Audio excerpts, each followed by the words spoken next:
Hi, I'm Kristen Jones. I'm one of the instructors here at the International TEFL Academy. So today we're talking about pronunciation, and that's the module I will be talking about today. So we will first talk about stress just for a bit and then move on to phonology, just a few basic points from what phonology is. And then we'll talk about some ways to apply it in the classroom. All right. So before we do that, let's talk first about native speaker teachers versus a non-native teacher speaker. So a native teacher, native speaker of English will have a better pronunciation and understand more about pronunciation, but may not be aware of all of the details that go into learning pronunciation. So if you are a non-native speaker learning to teach English, don't feel that you will never be able to teach pronunciation, because you obviously have more empathy and understanding of what goes into learning pronunciation. So therefore, all ESL teachers really need to be able to teach it at some point. So let's move into first stress at the sentence level.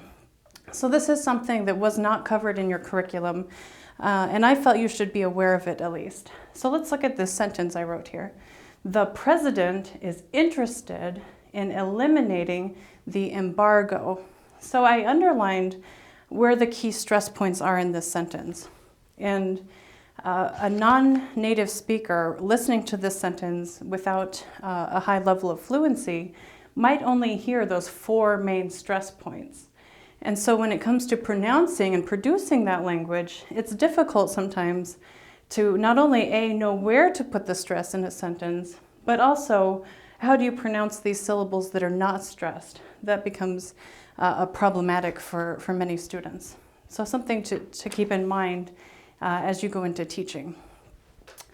All right, let's move on to word stress. So these are just where in a word a student will put the stress. So first, let's talk about adjective plus noun. So adjective plus noun, the noun will be stressed. So an example of that is horizontal axis. You would stress the axis part. And if you're a native speaker, you might not hear that stress as much, but your students will want to know which one of those words they should try to stress. Another example here is fair grades. So grades would be stressed, the noun in that phrase, fair grades. All right, and then compound nouns, you would stress the first word. So, for instance, biology test. You would stress biology test. So say a few of these to yourself as you're hearing me say it, and see if you can hear yourself actually stressing one word over the other. So another compound noun here would be literature review. At the end of a book or at the end of a research paper, you have a literature review. So you stress the first word, literature. And also grammar rules, which you will be using a lot in your classes. So again, stress the first word, grammar rules. Next is names of people. So you stress the last word.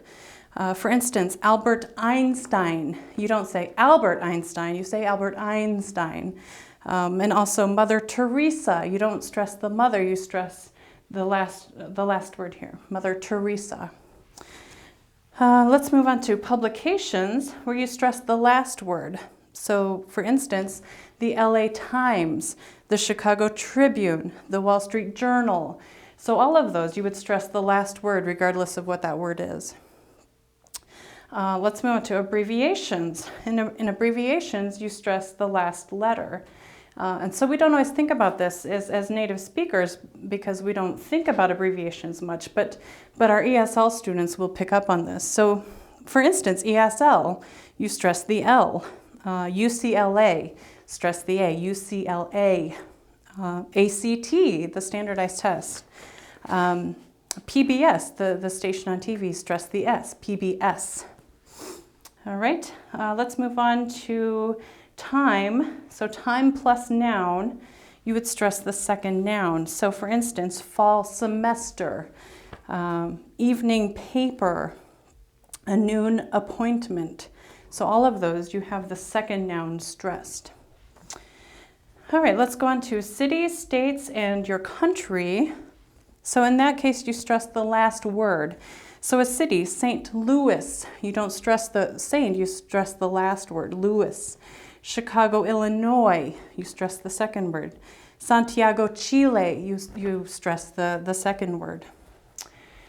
All right, just a few more, just so you're aware of these and aware of how to answer questions if students want to know where to stress things. So universities and colleges. If you have University of Illinois, you stress the second noun or the last word. So University of Illinois, Illinois is stressed. Harper College, you would stress again the last word. So Harper College. And then next is streets. So if students want to live here eventually, they will want to know how to say their address. So you stress the word street or the last element. So for example, Main Street, stress the street. If you live on Meadowbrook Court, stress the court. And then let's end here with a few examples of numbers. So the number 24, by itself, you stress the 4, 24. But if there's a noun following it, you stress the 20, 20 for students. So students is also stressed. And then in an address, students also need to learn how to group numbers when they're pronouncing. We do not say 335 South 55th, we say 335 South 55th Street. And then again, each number has its own individual stress that you can talk about.